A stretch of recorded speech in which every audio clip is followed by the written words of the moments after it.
Hello friends, I am Arpit and I am here with today's analysis. Today is 11th of October and we are going to cover three very important topics which are in news. The first topic is the Nobel Prize for Economics 2023. This has been given to an economist from USA and her name is Claudia Galden.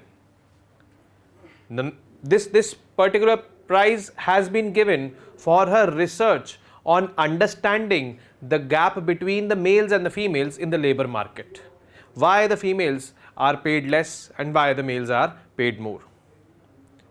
We know this fact because we have that global gender gap index which also highlights this.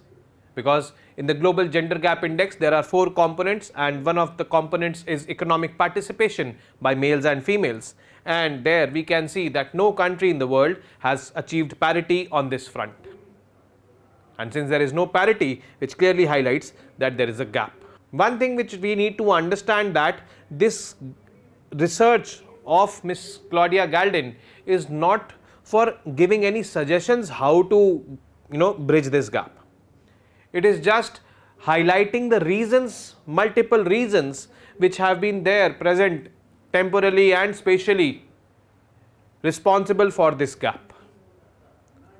So for that purpose, that Nobel Prize in Economics has been given to her and she becomes the 3rd woman to receive this Nobel Prize in Economics from the list of 93 prize winners in economics till now.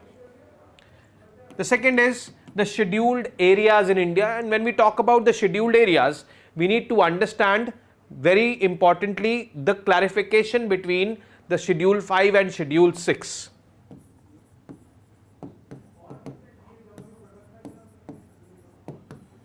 These are the 2 schedules in the Constitution of India, and all the areas lying under these schedules are called as scheduled areas. It is a generic term, or I would say an umbrella term given to all these areas under these 2 schedules. But we need to understand that Schedule 6 are those tribal areas which are in 4 states: Assam, Tripura, Meghalaya, Mizoram. So in my days when I was preparing, I used to follow this mnemonic: Astra, Me, Me. Astra, Assam, Tripura, Me, Meghalaya, Me, Mizoram. The tribal areas in these 4 states are categorized in Schedule 6, referred to as tribal areas. In Schedule 5, all those areas where tribal population is there, but except these 4 states, all those states where tribal population is living will be categorized as scheduled areas. So Schedule 5 areas, Schedule 6 areas. Schedule 6, if it is there, it simply means 4 states: Astra, Me, Me, that is Assam, Tripura, Meghalaya, Mizoram. You need to understand it in this way. Next is Panchayat Extension to Schedule Areas Act 1996, PESA. Now there was a article covered yesterday in the Hindu, and from that article only this topic which I have purposely brought in to give you a holistic understanding that what is the scheduled areas, this, and Panchayat has been extended to these scheduled areas. Actually extension of Panchayat to Schedule 5 areas we are talking about in this. Collectively both of them are called as scheduled areas, but we need to understand specifically also that this is called as scheduled area and this is called as tribal areas. So whenever tribal areas is there, Schedule 6, scheduled areas, Schedule 5 we're talking about. Collective term is also scheduled areas because they are in schedules of the Constitution, mentioned in the schedules of the Constitution. So there's a bit of confusion over here, but yes, we need to understand that scheduled areas is a collective term, umbrella term for Schedule 5 and Schedule 6 areas. Schedule 5 is also referred to as scheduled areas and Schedule 6 tribal areas. Okay. So this clarity should be there and this is what we are going to cover. The first topic, the Nobel Prize in Economics won by Claudia Galden. She is a professor in USA. Her research was focused on understanding the reasons behind the gap between the males and the females in the labor market or in economic participation. She has identified many reasons which are, I would say, ever evolving with time, with space, and there cannot be one solution to those reasons. This is what she has to say. She says that women, they are inspired by their mothers. So whatever work they are doing, they generally end up doing those works. Women generally take up those works which, are nearby their homes. Even if they are getting better opportunities far away, they do not go because they have their responsibility, the domestic responsibilities. That also becomes a reason why their incomes are low or there's a gap. And likewise, she had explained multiple reasons. But let us look into the details of this. So the name is Claudia Galdin for her research that was advanced the understanding of gender gap in the labor market. Ms. Galdin is just the third woman to win this prize out of 93 economics laureates till now. Her study, actually, she undertook this 200 years of women's participation in the workplace, showing that despite continuous economic growth, women's pay did not continuously catch up to the men's. So economic growth was happening, men's income was increasing, the rise of men's income was in line with the overall economic growth, but the rise of women's income, it was there, but it was not in line with that of the economic growth and that with of the men's income. Golden's research does not offer solutions, we should understand this also, but it highlights the reasons for this gap between the males and the females. She explains the source of the gap and how it's changed over time and how it varies with stage of development. So this, I would say, the source of the gap, this how it has changed with time and how it is changing with the levels of development, this also has been explained by her, and therefore there is no single policy as an answer, as a solution to bridge these gaps. Now, reasons for the gaps which she has identified, she said that a woman's role in the job market and the pay she receives aren't influenced just by broad social and economic changes. When I say that broad social and economic changes, see, whenever women empowerment is there, changes are happening, so obviously those changes will influence the position of women. Those changes will influence the participation of women in the workforce. On the other hand, the employers, especially in the unorganized sector, they are apprehensive of employing women employees because women, when they get married, chances of relocating, migrating due to marriage will be there. Then after marriage, she will be procreating and forming her family. So during pregnancy and after that, you'll have to give leave to the women, which will hamper the work. Women generally are, I would say, burdened with more domestic responsibilities all across the world as compared to men, because thanks to patriarchy, this is there.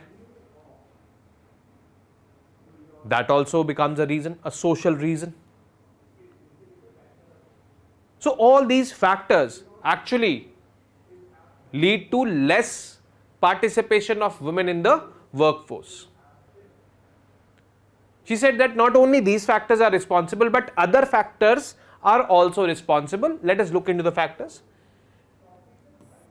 They are also determined partly by her individual decisions. Individual decisions means how much education should they get. Some women, they are contented with basic elementary education. They enter the workforce depending on their familial status. Some women, they delay earnings. They go for doing graduation and higher studies. Then after that, they enter the workforce. Some women go for post-graduation or specialization courses. After that, they enter the workforce. So it is their individual choices. Individual choices obviously depends upon the resources they are having with them, their economic conditions, because a poor woman will always think, I should start earning early to contribute in my family expenses, and they end up doing odd jobs like house helps and all. Some believe that they should have at least graduation, so they end up doing skillful jobs. So this was there. Often young girls make decisions about future work by looking at their own mother's participation. Each generation learning from the successes and failures of the preceding generation. Now let's suppose if the mother is the housewife, obviously she would be, there are chances that she would be less inclined towards participation in economic activities, because she will be taught in that way or she will be conditioned in that way. Maybe she would want to be a housewife. If the mother is working, and that too a skillful worker, then definitely she would also, following the footsteps of her mother, going for education, delaying gratification, going for graduation, post-graduation and all.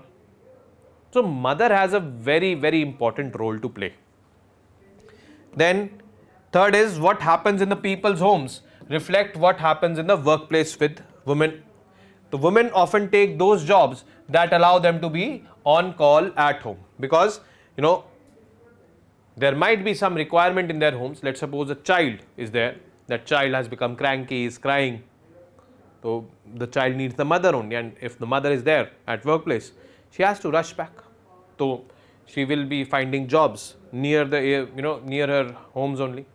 And what if she is getting better opportunities at a distant place? She would avoid that because her home needs her. Her domestic responsibilities are such.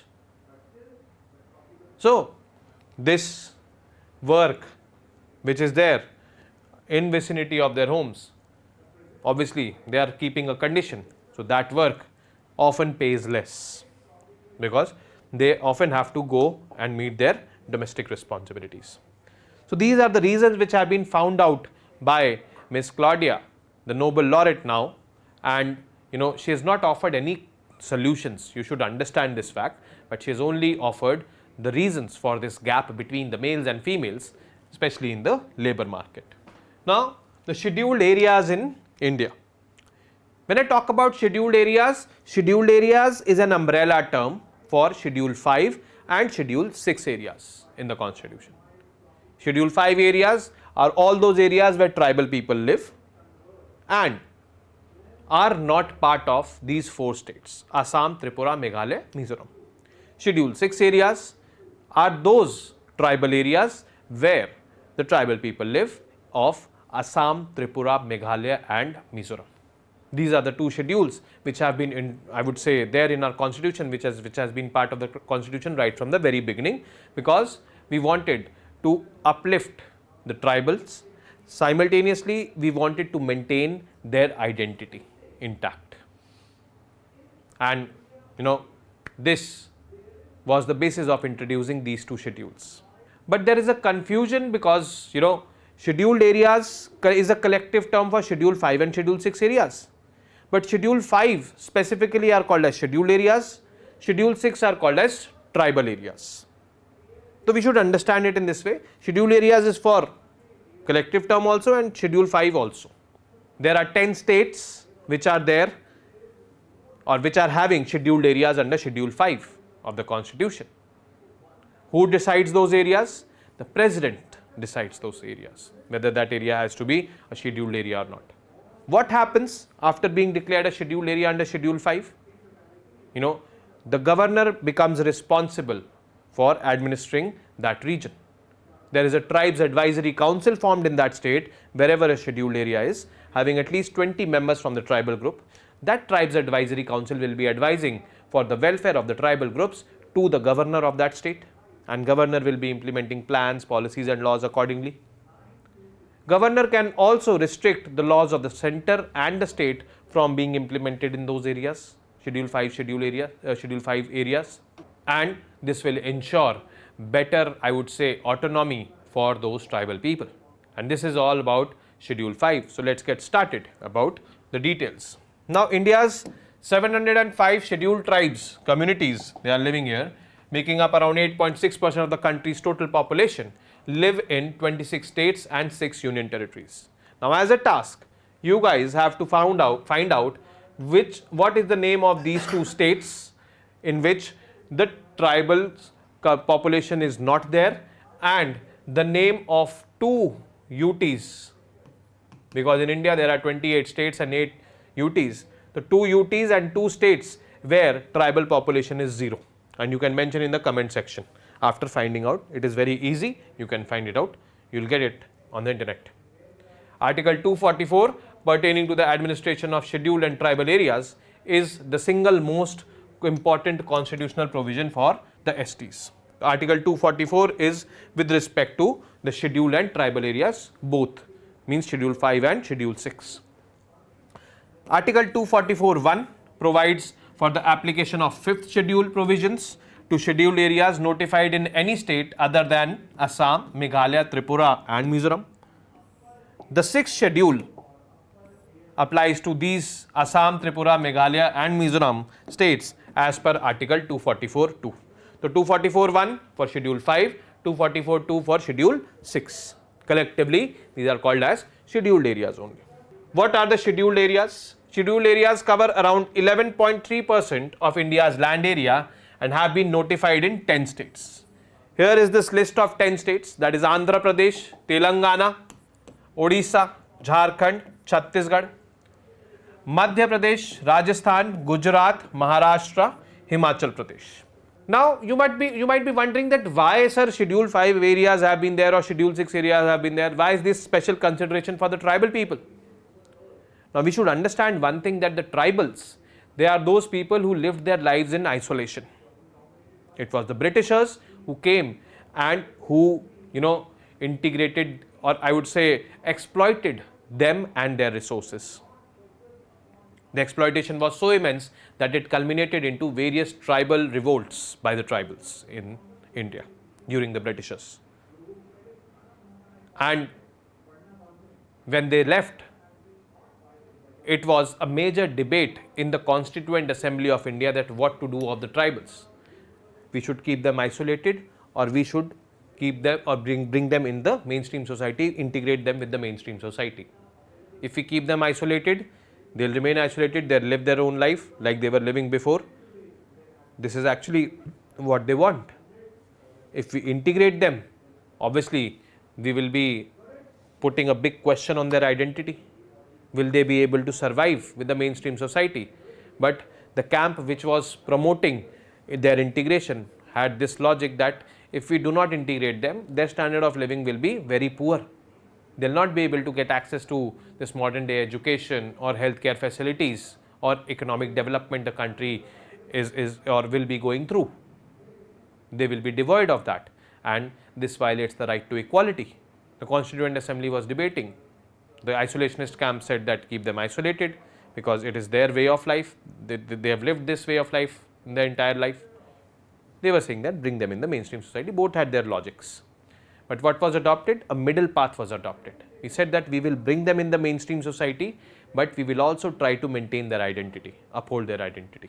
And this Schedule 5 and Schedule 6 gives them autonomy, gives them, I would say, powers to maintain their identity. So these 10 states where Schedule 5 areas are, and actually in 2015 Kerala proposed to notify 2133 habitations, 5 gram panchayats and 2 wards in 5 districts as scheduled areas. It awaits the Indian government's approval. It has not been approved by the central government, means the president. Now this map you see, this was there in yesterday's newspaper. Now in this map, the 5th schedule areas you see, these red ones, the 10 states. The 6th schedule areas, these 4 I would say states. Okay. Non-schedule areas, the grey ones which you are seeing are the non-schedule areas. Now geospatial representation of full and partial schedule area districts. Now when we are talking about schedule areas over here, Schedule 5 and Schedule 6 both are included. So those districts in which fully scheduled areas, the entire district is declared as a scheduled area, are there in blue. Means the entire district is under Schedule 5. Here in Tripura and Mizoram, the entire district is under Schedule 6. Because here Schedule 5 is not there. But the question is, blue ones are entire district, whether Schedule 5 or Schedule 6. And the red ones which are seen here are partially scheduled area districts. Means the partial districts are declared as Schedule 5 or Schedule 6. So it is clear from this particular map that when an area is declared as a scheduled area, either in Schedule 5 or a Schedule 6, it is not compulsory that the entire district will be declared as a scheduled area. It can be complete, it can be partial. The blue ones are complete districts, or complete, the area under the district is declared as a scheduled area. Red ones are partial. Are all the tribals in these states included? Again, since they are some districts are partial, so obviously those tribal people in those areas which are not included will not be included in those 10 states. In other states apart from these 10 states, there are tribals living, but those are also not included in scheduled areas, because in the first slide which we saw that there are only 26 states and 6 union territories in India where tribal population is living. But out of 26 states, only 10 states are there in scheduled areas. So what about those tribals in those left out 16 states? Despite persistent demands by Adivasi organizations, villages have been left out in 10 states. In 10 states where scheduled areas are there, in those states also villages have been left out, or regions have been left out for being included into scheduled areas. With scheduled areas and in other states with ST population without scheduled areas, means apart from those 10 states. There also ST population is living, because ST population is living in 26 states of the country. As a result, 59% of India's ST remain outside the purview of Article 244. This is actually the truth, that 59% of the tribal population is out of this purview. They are denied rights under the laws applicable to scheduled areas, including right to fair compensation and transparency in land acquisition, Rehabilitation and Resettlement Act, Biological Diversity Act. So whatever benefits these people are getting if they are included in the scheduled areas, the non-scheduled areas people, they are denied of those benefits. The Bhuria Committee. The Bhuria Committee was formed in 1995. The Bhuria Committee recommended Panchayat extension to scheduled areas. Panchayat means local body at the village level. Means that provision, means the third tier of the government should be extended to scheduled areas, because it was clearly written that this in the 73rd and 74th Amendment Act. 73rd Amendment Act largely was talking about Panchayat, which was passed in 1991. It was written that tribals will not be under this purview. But Bhuria Committee recommended just 4 years down the line that this Panchayat Act should be extended to scheduled areas, means scheduled 5 areas. And hence in 1996, PESA Act, that is Panchayat Extension to Scheduled Areas Act, was passed in 1996, which is our next topic, which we'll deal with that in detail over there. How are scheduled areas governed? The President of India actually notifies India's scheduled areas. States with scheduled areas need to constitute a tribes or tribal advisory council with up to 20 ST members. What will tribal advisory council do? It will advise the governor on matters referred to them regarding ST welfare, scheduled tribes welfare. The governor will then submit a report every year to the president regarding the administration of scheduled areas. Powers of the governor and the president with respect to scheduled areas. So first of all, we need to understand this power, that the national government can give directions to the state regarding administration of scheduled areas. You should be doing this, you should be doing like that. Second is, the governor can repeal or amend any law enacted by the parliament and the state legislative assembly, both in its application to the scheduled areas. Governor can modify, basically on the advice of tribes advisory council, any law either passed by the center or passed by the state also for its application to scheduled areas. The governor can also make regulations for a scheduled area, especially to prohibit or restrict the transfer of tribal land by or among members of the STs. So this can also be done. Who declares an area to be a scheduled area? It is only the president who has the powers. The 5th schedule confers the powers exclusively on the president. This is important from prelims point of view. On what grounds does the president declare? Actually, this ground is actually left to the discretion of the president. Some administrative experts, they say that more than 50% of the population should be tribal. Population composition should be majority tribal population. Some say that the tribe should be backward. Some say that it should be a composite region. So it is not so clear. But one thing is clear, that the president only will do that on whatever grounds he wants. So the courts on scheduled areas, like in 2006, the Supreme Court held that the identification of scheduled areas has to be done by the president only because it is a matter of executive. It is an executive function, and that it doesn't possess the expertise to scrutinize the empirical basis of the same. So Supreme Court also said that I am no one to declare, president will declare. It's a good thing that judiciary is not interfering with the government. In 2016, the Jharkhand High Court also said the same thing, that within the executive discretion of the president, this is declaration of an area as a scheduled area. So it is clear from the courts or the judiciary's judgments also, one from the Supreme Court, one from the High Court, that president will only do it. On what grounds? They are unclear. So this is all about scheduled areas. Panchayat Extension to Scheduled Areas Act 1996. We call it the PESA Act. When the Panchayat Act or Panchayati Raj Act was passed as the 73rd Amendment Act to the Constitution of India, which mandated application of this particular Amendment Act to all the states, means there was uniformity now that all the states had to form the third tier government. But all the states were also said that all the states should make laws according to themselves. Whatever powers they want to devolve to the third tier, they can decide according to their own self. But yes, a third tier should be there. That should be the norm. That is compulsory. So all the states enacted the laws, their respective panchayati laws. They devolved powers. Some states devolved 18 subjects, some states devolved 15 subjects. Likewise, there was a list of 29 subjects which had to be devolved to the rural local bodies. It was left to the discretion of the states.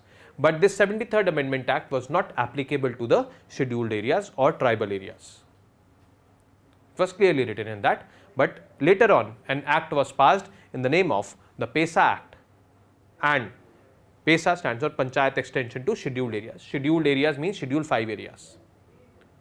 The objective was to bring the tribals in the mainstream society, make them part of the democratic process, empower them, and hence the Gram Sabhas under scheduled areas, they have been empowered. They have been given immense powers.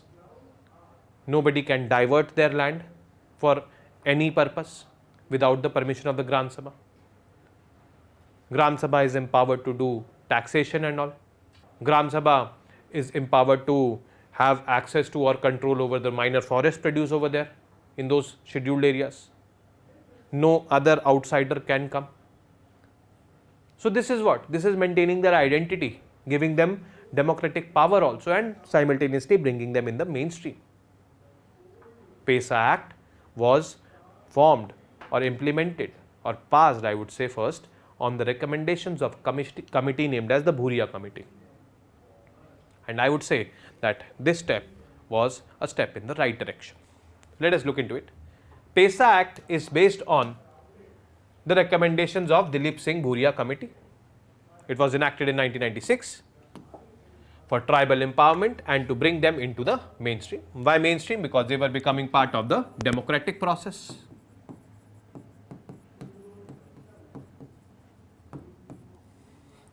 Ministry of Panchayati Raj is the nodal ministry for implementing this act. PESA Act is called as Constitution within the Constitution, as it provides for extension of the provisions of Part 9 of the Constitution. Part 9 of the Constitution deals with panchayats, relating to the panchayats to the scheduled areas of the 10 states. The Schedule 5, Schedule 9, Article 244(1), which deals with Schedule 5. Now, after the PESA Act was enacted, the Union government circulated model PESA rules. So far, only 7 states have notified these rules, and Jharkhand became the 7th state in 2022 only, last year, August it became. Still 3 states out of these 10 states where the scheduled areas are left to notify the rules. Now, features of the Act: state legislation on panchayats shall be in conformity with the customary law. So, as I told you that every state had to make their law for the panchayats. So, that state law should be in conformity with the customary law. Social and religious practices and traditional management practices of community resources over there in those states. Every village shall have a Gram Sabha. This is mandatory. every Gram Sabha to safeguard and preserve the traditional and customs of people, their cultural identity, community resources and customary mode of disputed resolution. See how Gram Sabha is being empowered. Gram Sabhas has roles and responsibilities in approving all development works in the village, identifying beneficiaries, issue certificates of utilization of funds, powers to control institutions and functionaries in all social sectors and local plans. So nothing can happen without the permission of the Gram Sabha. तो कहते हैं ना, there's a saying in Hindi, एक पत्ता भी नहीं हिल सकता, means even a leaf cannot be moved from here to there without the permission of Gram Sabha in scheduled areas. Actually on paper we find the Gram Sabhas to be that much empowered in PESA. Every panchayat to have reservation of seats, minimum 50% of the seats to be reserved for the tribal people. Chairperson of panchayats at all levels to be reserved for STs. Means chairperson to ST will be there and members 50% minimum will be tribals. Because in scheduled areas it is not compulsory that only tribals will be living. Actually one of the criteria is more than 50% of the population should be tribals, which simply means that other people will also be living, non-tribals. Objectives: to ensure self-governance through Gram Sabhas, gives special powers to the Gram Sabhas. We've seen what kind of special powers for the management of natural resources also. Recognizes the right of tribal communities and protects tribal people from money lenders, land alienation and provides them ownership of minor forest produce. Minor forest produce is like those economic resources which are produced in the jungles, in the forests. Like for example, tendu leaves is derived from tendu trees, and tendu leaves, beedis are made of tendu leaves. The outer covering of the beedis which you see, tendu leaves is a minor forest produce. Another example of minor forest produce can be honey, which is derived from those, I would say, beehives which are there in the jungles. Now, major powers to the Gram Sabha, UPSC in prelims can ask this kind of question. The power of mandatory consultation in matters of land acquisition, prevent alienation of land, restore alienated land. So land cannot be diverted without their permission. To control institutions and functionaries in all social sectors and local plans. Ownership of minor forest produce, manage minor water bodies, regulate and restrict sale consumption of liquor, manage village markets, control money lending to tribals, resettlement and rehabilitation, prospecting licenses, mining leases for minor minerals. All these to be done by, or all these are the powers given to the Gram Sabha. From there a question in prelims can be posed, which of the following are powers to the Gram Sabha according to the PESA Act. So you have this entire list. Now implementation, I have been talking about that the rules have been notified by only 7 states. In August 2022, Chhattisgarh, sorry, not Jharkhand, but Chhattisgarh became that 7th state. The rules have been not notified by 3 states, that is Jharkhand, Madhya Pradesh and Odisha. The rest have notified it. So this is another factual information of about which states have not notified the rules for PESA Act. Not notifying the rules for PESA Act does not mean that PESA is not being implemented. But rules are not there, PESA is being implemented in the dark, or I would say without rules. Okay? So we need to understand this. And this is all from today's session, where we learnt about the Nobel Prize in Economics, then scheduled areas in India, Schedule 5, Schedule 6, in which our largely focus was on Schedule 5 areas. Then we talked about PESA also, which is also for Schedule 5 areas, Panchayat extension to schedule areas. Don't forget to do the task and mention that in the comment box below. And signing off for today, this is it from today's session. I will be meeting you tomorrow with some more informative and I would say productive news pieces. Till then, you guys keep studying, keep writing, keep reading, and most importantly, keep revising.